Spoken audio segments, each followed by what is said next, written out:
આમ હોતું છે. હમણાં અમે સવારમાં જતા ત્યારે મનસુખભાઈ બે ચર્ચા કરતા જતા એમાં કીધું કે જ્યારે આપણી પાસે કશુંય નથી હોતું ને સાહેબ, ત્યારે ક્યાંક થોડુંક મળી જાય છે તેનો આનંદ હોય છે. હાશ આપણે નીકળ્યા હોય ક્યાંય રૂમે ના મળે ને ત્યારે એક હોલમાં આમ પાછળવા મળે તો આનંદ આવે. પછી એમાં રૂમ મળી જાય ને પછી શું થાય? હજુ આમાં કંઈક જો આમ થઈ જાય ને, આ જીવનો સ્વભાવ છે. ઈશ્વર જેટલું તમને આપે છે ને સાહેબ, એ આપ્યામાં સંતોષ માનતા જો આવડી ગયું તો સમજો કે સુખ થઈ જાય. એટલે તો આઠમી ભક્તિ થઈ. આઠ જથા લાભ સંતોષા, સપને હું નહીં દેખાઈ પર દોષા. આઠમી ભક્તિ. આવો બાપ ગઈકાલની કથાના ક્રમમાં પ્રવેશ કરો. પ્રશ્ન પૂછવામાં આવ્યા છે શ્રીમદ ભાગવતના મહાત્મ્યમાં. શૌનકાદી ઋષિઓ છે નૈમિષારણ્ય ક્ષેત્રમાં. સુતજી મહારાજ આસન પર બિરાજમાન છે. વંદન થયા, અભિનંદન થયા અને પછી સુતજી મહારાજની સામે શૌનકાદી ઋષિઓએ કીધું કે તમને અમે ગુરુપદે સ્થાપ્યા છે, અમારા અજ્ઞાનનું હરણ કરો તમે. અજ્ઞાન વાંતે વિધવંશે સૂર્યે કોટી સુમન પ્રભા. શ્રી કૃષ્ણ શરણં મમ, શ્રી કૃષ્ણ શરણં મમ. અજ્ઞાન વાંતે વિધવંશે સૂર્યે કોટી સુમન પ્રભા. શ્રી કૃષ્ણ શરણં, શ્રી કૃષ્ણ શરણં મમ. સુતયા કાહિ કથા સાર મમ કર્ણ શાયનં.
હું એવું માનું છું કે મને ઈશ્વર મળ્યો છે. તમે માનતા હોય તો એક સવાલ કહું. ઈશ્વર જેને મળે એના હાથ ઊંચા થાય.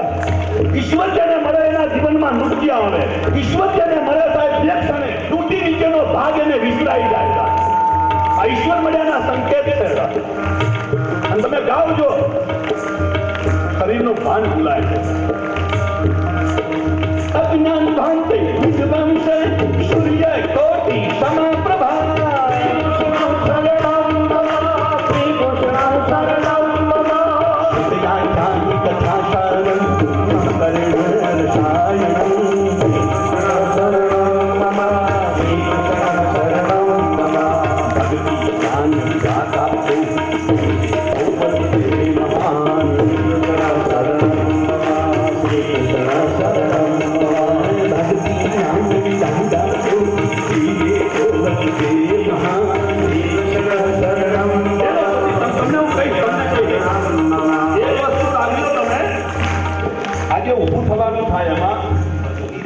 આઠ જથા લાભ સંતોષા, સપને હું નહીં દેખાઈ પર દોષા. આઠમી ભક્તિ. આવો બાપ ગઈકાલની કથાના ક્રમમાં પ્રવેશ કરો. પ્રશ્ન પૂછવામાં આવ્યા છે શ્રીમદ ભાગવતના મહાત્મ્યમાં. શૌનકાદી ઋષિઓ છે નૈમિષારણ્ય ક્ષેત્રમાં. સુતજી મહારાજ આસન પર બિરાજમાન છે. વંદન થયા, અભિનંદન થયા અને પછી સુતજી મહારાજની સામે શૌનકાદી ઋષિઓએ કીધું કે તમને અમે ગુરુપદે સ્થાપ્યા છે, અમારા અજ્ઞાનનું હરણ કરો તમે. અજ્ઞાન ભાંતે વિધવંશે સૂર્ય કોટી સમા પ્રભા. શ્રી કૃષ્ણ શરણમ મમ, શ્રી કૃષ્ણ શરણમ મમ. અજ્ઞાન ભાંતે વિધવંશે સૂર્ય કોટી સમા પ્રભા. શ્રી કૃષ્ણ શરણમ મમ, શ્રી કૃષ્ણ શરણમ મમ. સુતયા કાહિ કથા સાર મમ કર્ણ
अज्ञान भांत विध्वंसे सूर्य कोटि समय प्रभा. सुतयाख्याहि कथा सारं मम कर्ण रसायणं. मारे तमारी सामे भागवतना सूत्रो मूकवा छे એટલે થોડું ધ્યાનથી સાંભળજો. મારે તમને એ કહેવું છે કે 88,000 ઋષિઓ હોય તો એમાં મમ શબ્દ ન લાગે. મમ એક વચનનો પ્રયોગ થાય. મમ કર્ણ રસાયણમ છે કેટલા? 88,000 બહુવચનનો પ્રયોગ થવો જોઈએ. એને બદલે મમ કર્ણ રસાયણમ લખ્યું છે. કેમ? એક વસ્તુ ધ્યાનમાં લેજો. કે કથા ત્યાં જ થાય છે જ્યાં બધાના કાન એક થાય છે. સમજાય છે? જે ઘરમાં સાહેબ બધા એક જ વિષયના થઈ જાય, એ જે કઈ લાડવા, ઘણાના ઘરમાં તમે જોજો શાક 5 બનાવવા પડે છે. સમજાય છે? અઢેંગણાનો નહીં ખાવ, વળી બીજું ઊભું થાય, કોઈ કાળે હું તો બટેટાનું નહીં ખાઉં. ત્રીજું ઊભું થાય, કારેલા સિવાય જો કંઈ કર્યું છે તો ખબરદાર. આ ઘરમાં કથા થાય થાય ન થાય? કથા ક્યાં થાય? આ સૂત્ર છે. જ્યાં આગળ બધાય જાય, પરિવાર, આખો પરિવાર, ઈ પરિવાર જાય. અને એટલે ખાસ કહું છું, અમે હમણાં એક વિચાર કર્યો, અમારે બ્રાહ્મણોમાં જે તકલીફ શરૂ થઈ જાય કે કર્મકાંડી દીકરો હોય તો એને જે સ્ત્રી ગોતવાની હોય, એની પત્ની ગોતવી હોય, તો એને માટે લોકો શું આમ વિચારે, હવે એ કર્મકાંડી છે, ગોત્યું કે એને ખબર નથી કે આમાં જે બધું છે એ તો બધું બીજે ક્યાંય છે નહીં. પણ છતાંય એટલે એવો વિચાર અમે શહેર મુકામે જે કંઈક હવે નિર્માણ આ વર્ષથી શરૂ થાય ત્યારે એમાં એવો વિચાર કરે કે બ્રાહ્મણની દીકરી પણ વેદ ભણે અને બ્રાહ્મણનો દીકરો પણ વેદ ભણે. જેમ બે ડોક્ટર કપલ હોય સાહેબ, એમ બે કર્મકાંડી હોય એનું કપલ જોડું થાય, જેથી કરીને બંને એકબીજાને સમજે. નહીતર એક આ માર્ગનો અધિકારી હોય, બીજો બીજા માર્ગે ચાલતું હોય, ત્યારે એનું જીવન જે છે સંવાદિતામાં નથી ચાલતું. મારે તમને ભાગવતના માધ્યમથી કહેવું છે કે ઘરમાં સાહેબ કથા થાય એવું ઈચ્છતા હોય તો એક કામ કરજો કે રોજ ન બની શકે તો કઈ વાંધો નહીં, પણ અઠવાડિયામાં એક વાર સાહેબ પૂરો પરિવાર બેસીને સાહેબ ભગવાનના ભજન માટેનો સમય કાઢજો સાહેબ.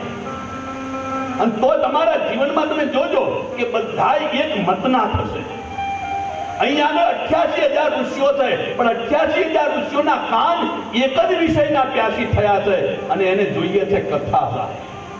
જ્યારે 88,000 બેઠા હોય પણ એ એક જ વિષયના પ્યાસી થઈ જાય સાહેબ. અહીં તમે આટલા બેઠા છો પણ બધાના કાન શું સાંભળવા ઈચ્છે છે? ભગવાનની કથા સાંભળવા ઈચ્છે છે. અને જેને નથી સાંભળવાની સાહેબ, એ તો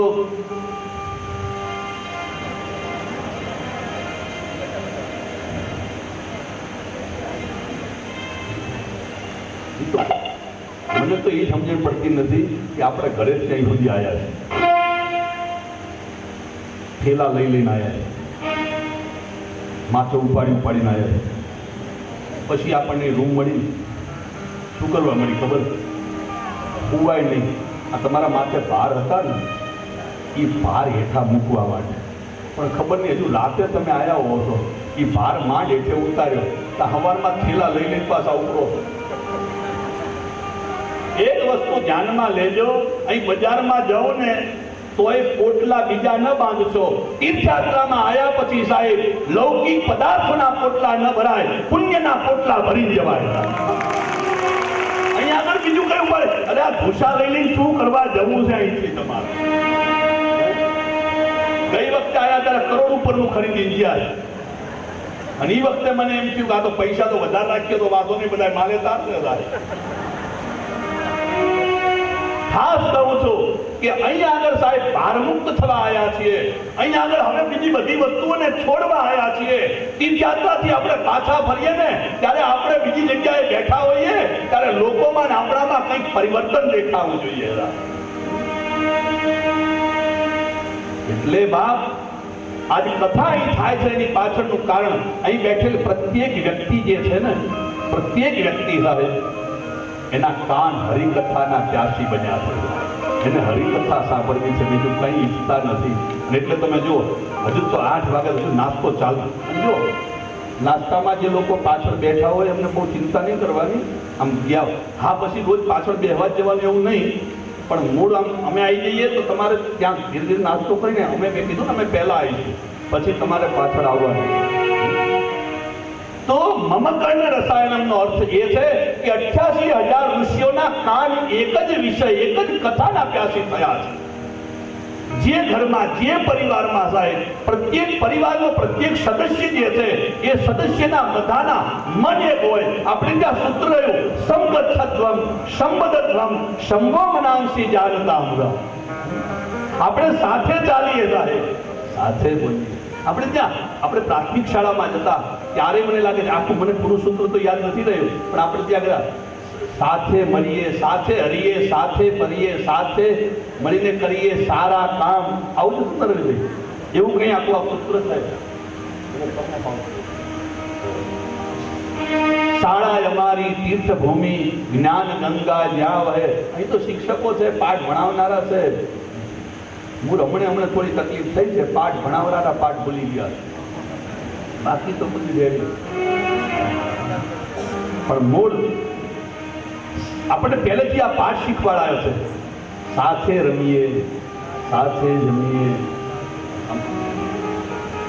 અમીરનો છોકરો હોય તો એનું ટિફિન ખોલાવાનું હોય, અને ગરીબનો એક સુદામા સાહેબ એનું ટિફિન ખોલે, અને કૃષ્ણ એ પણ પોતાનું ટિફિન ખોલે, અને બંને એકબીજાને સમજે. એનું નામ હતી પાઠશાળાઓ. આ પાઠશાળા છે, 7 દિવસની પાઠશાળા લાગી છે. અહીં એકબીજાની નજીક આવવાના આપણે પ્રયત્ન કરવાના છે. મમ કર્ણ રસાયણમ, બધાયના કાન એક રસના પ્યાસી છે. બીજી વાત અહીં આગળ સૂત્ર મુકાયું, હે સુતજી મહારાજ, અમારા જ્ઞાનને તમે હરનારા છો, અને તમે તમારી પ્રતિભા કરોડો સૂર્ય સમાન છે. પ્રભા શબ્દ એક સૂર્યને માટે છે, અને જો સુતજીના અર્થમાં લો તો તમારી કરોડો સૂર્ય સમાન પ્રતિભા છે. તમે પ્રતિભાવાન છો. ત્યારે અમે તમને પ્રશ્ન પૂછવા ઈચ્છીએ છીએ. અમારા પ્રશ્નના સમાધાનને માટે તમારી પાસે આવ્યા છીએ. બહુ ધ્યાનમાં લેજો. સંતોની પાસે જાઓ ને સાહેબ, એટલે ફેક્ટરી કેમ ચાલે એ ના પૂછશો સાહેબ. ઘણા લોકો સંન્યાસીની પાસે જઈને કહે છે મારા લગ્ન ક્યારે થશે. આ પૂછવાની જગ્યા છે. જો આ ભાગવતમાં લખ્યું છે ગોરબી સાહેબ, ભાગવતમાં સૂત્ર છે કે તમારે જે તમારી ઈચ્છા હોય ને એ પ્રમાણનો દેવ સેવવો થાય. એ પ્રમાણના દેવો છે. હવે તમે સમજદાર છો, આમ બીજું શું કહેવું. પણ સંન્યાસીની પાસે જાઓ ને સાહેબ, તો સંન્યાસીની પાસે જઈને જો કે પણ તમે ખરેખર આમ તો તમે સાધુ શું તમને સાહેબ રંગ લગાડે. એ પેલા તો તમે તમારો રંગીને ચોપડી દો સાહેબ. હદ કરી અમારી પાસે ઘણા આવે. ના એવું નથી, એમ નહીં. આમ આવે, આમ કરો ને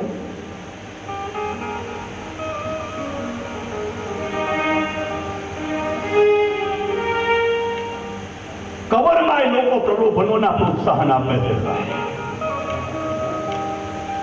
અને જગત જ્યારે વધારે દેવા માટે ત્યારે સાવચેત થઈ જજો કે આ પતન તરફ લઈ જાય. ઈશ્વર જેટલું આપે, સદગુરુ પ્રદત્ત જે વસ્તુ આવે એ ક્યારેક પતનમાં ન લઈ જાય. અને જગત જ્યારે આપવા માટે સાહેબ, ત્યારે જગત ક્યાંક ને ક્યાંક તમને સાહેબ પહેલા બદામ ખવડાવે, પછી કાજુ ખવડાવે, પછી લસલસતો શીરો ખવડાવે, અને પછી બાવાજીનો વારો કાઢે. આ જાઓ, મારે તમારી પાસે જે વાત કરવી છે એ સાહેબ, કરોડો સમાન સૂર્ય જેવી જેની પ્રતિભા છે એની પાસે શૌનક આદિ ઋષિઓ ગયા તો સાંસારિક પ્રશ્નો નથી પૂછ્યા. આનો અર્થ એ થાય કે કોઈ પણ સાધુની પાસે જાઓ ને ત્યારે લૌકિક વાતો ત્યાં ન કરશો. તમારા કલ્યાણને માટેના પ્રશ્નો પૂછો. નહીતર તો શું, સંન્યાસીની પાસે જે બીજો પ્રશ્ન પૂછો તો સમાધાન નહીં મળે. મેં ઘણી વાર જ્યાં મારી કથા હોય ત્યાં મારા ગુરુદેવનું નામ લઈને કીધું છે કે મારા ગુરુદેવ આજે 108 વર્ષની ઉંમરે થાય. સંયમની શું તાકાત હોય તમને કહું છું. 108 વર્ષની ઉંમરે પણ જેનો એક પણ વાળ સફેદ નથી થયો. આ સંયમ છે. 108 વર્ષની ઉંમરે જેનો એક પણ દાંત નથી પડ્યો. નાની બાબતમાં હજુ ચશ્મા ચડાવવા પડતા નથી, વાંચી બતાવે છે. અને કેવળ રૂમમાં એકલો રહે છે. કોઈની હારે કઈ લેણા દેણા નથી, કોઈ શિષ્ય સમુદાયના એને ટોળા કર્યા નથી. એવો આ મહાપુરુષ સાહેબ. એની પાસે એક ભાઈ આવીને એમને આમ બોલવાની વચ્ચે બંધ કર્યો કે લોકો આવીને ખોટું માથું ખાય. એટલે કે બાપુ શું કરે છે? મૌનમાં છે. પછી કોઈ સત્સંગની વાત લઈ જાય બાપુ બોલે, બાકી તો કે મૌનમાં છે એમ કરી રાખ્યું. એમાં એક ભાઈ આવીને કહે છે બાપુ મારા છોકરાને 35 વર્ષ થયા, લગ્ન થતા નથી. લખીને આલ્યું સ્લેટમાં. બાપુએ સામે લખીને આપ્યું કે મારા આટલા વર્ષે હજુ થયા નથી. એટલે તું જ્યાં મેરેજ બ્યુરો હોય ને ત્યાં જઈ તપાસ કર. અહીં આગળ મેરેજ બ્યુરો છે નહીં, અહીં તારો કઈ મેર પડશે નહીં.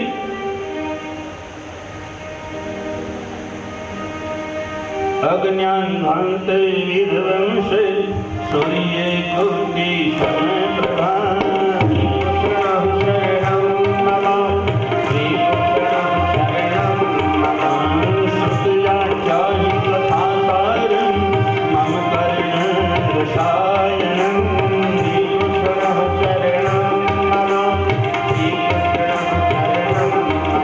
હવે બીજું સૂત્ર કે અહીંયા આગળ શું પૂછ્યું છે?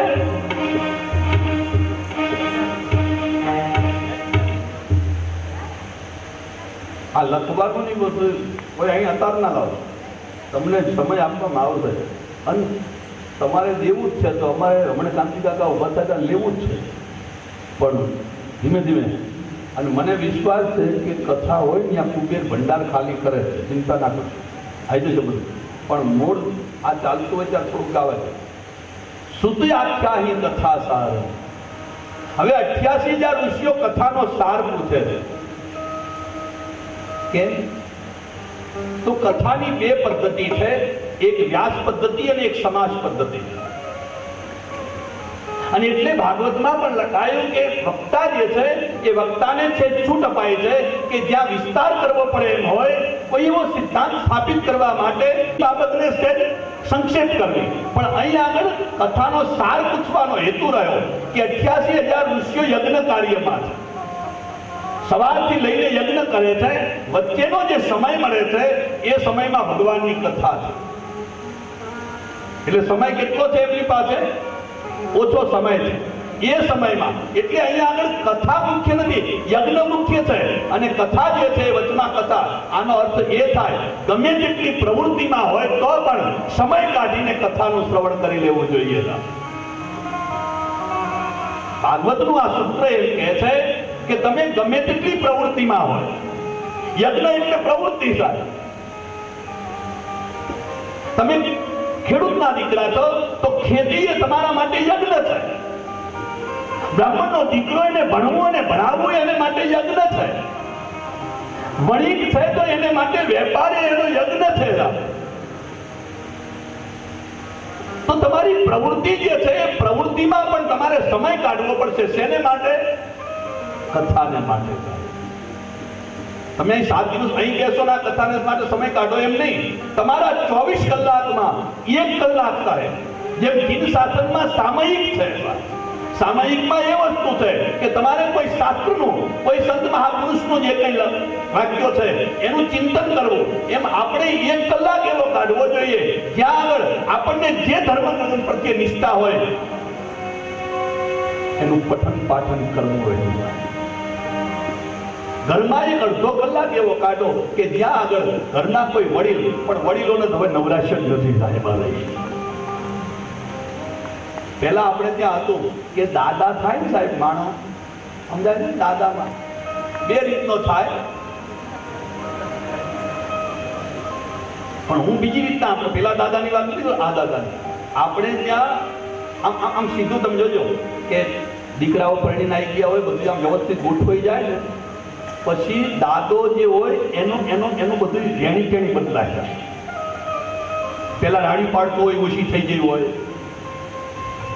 રાડબૂમ કરતો હોય ઓછું થઈ ગયું હોય, સીધો આમ રૂમમાં આમ પહોંચી જતો હોય બંધ થઈ ગયું હોય, બહાર બેઠો હોય પાણી આપો, કેટલો વટ એનો. અને તમે જોયું હશે પ્રાચીન, અત્યારે તો છે ને, બાકી દાદા થાય ને આમ દીકરાઓ બધું હોય પછી એ દાદા રામાયણ લઈને બેઠા હોય, ભાગવત લઈને કામ બેઠા હોય, કા સત્સંગી જીવન લઈને બેઠા હોય. અત્યારના દાદાની વાત નહીં. અત્યારે તો નોટ લઈને બેઠા હોય સાહેબ. હજુ કેટલા ઠેકાણે મારે લેવાના રહ્યા છે. મારે છોકરાની પાસે શું લેવાનું છે, આની પાસે શું લેવાનું, હિસાબ કિતાબની નોટ હોય એની પાસે. દાદા એક ઉંમર પછી સાહેબ પેઢીએ બેહવાનું બંધ કરો. એક ઉંમર પછી નકે આમાં શું છે કે તમે જો પેલા નહીં ઉજવા તો તમારા જ્યાં પછી ધંધો નહીં કરીએ ક્યારે. એટલે એને કરવા જેવું થાય. અને તમે મચાશો કે નહીં, તમે મચાશો કે નહીં શરૂઆતમાં, તો એને મથવા જો ને મેર પડી જશે એનો થાય. અને અહીં બેઠેલા પ્રત્યેકને કહું છું સાહેબ, તમારા દીકરાઓ જે છે સાહેબ, એને તમે જ્યાં આગળ જે સ્થાને મૂકવા માટેના પ્રયાસ કર્યા છે, આજ કદાચ એનું મોડું હોય તો આવતું વર્ષ તમારા માટે રેડી છે સાહેબ. એ નક્કી રાખજો, સંકલ્પ કરીને મા ગંગાના તટે જજો કે મારે દીકરાને બહુ સમજાવવું ના પડે અને એનો ધંધો ધમધોકાર થઈ જાય એવું બાપા કરી દેજે. મારી મા ગંગા અને ભગવાન કૃષ્ણ તમારો ધંધો રેડી કરજો. આ કઈ પ્રલોભન નથી આપતો, પણ જો પૂરી આસ્થા સાથે પ્રાર્થના કરો કામ બની જાય. પણ અહીંયા આગળ શબ્દ લખ્યો છે કથાસાર, એની વાત તમારી સામે મૂકું છું કે ગમે તેટલી પ્રવૃત્તિ હોય તો એ પ્રવૃત્તિમાં પણ પરમાત્માની કથાનો આશ્રય ન છોડશો. આપણે શું કરીએ છીએ, હું તમને પૂછું કે તમે ગમે તેટલા વ્યસ્ત કાર્યક્રમના હોય સાહેબ, ગમે તેટલા વ્યસ્ત કાર્યક્રમના હોય, જે એમાં રૂપિયા વાળા જેને બધા લોકોની સાથે હળવા મળવાનું, એ હવારમાં દાઢી કરવાનું છોડે છે? બોલો ને. અમારે શેઠ જ છે, એક દાડો ના થયો આગા પાછા થાય કે આજ તો દાઢી થઈ ગઈ. અને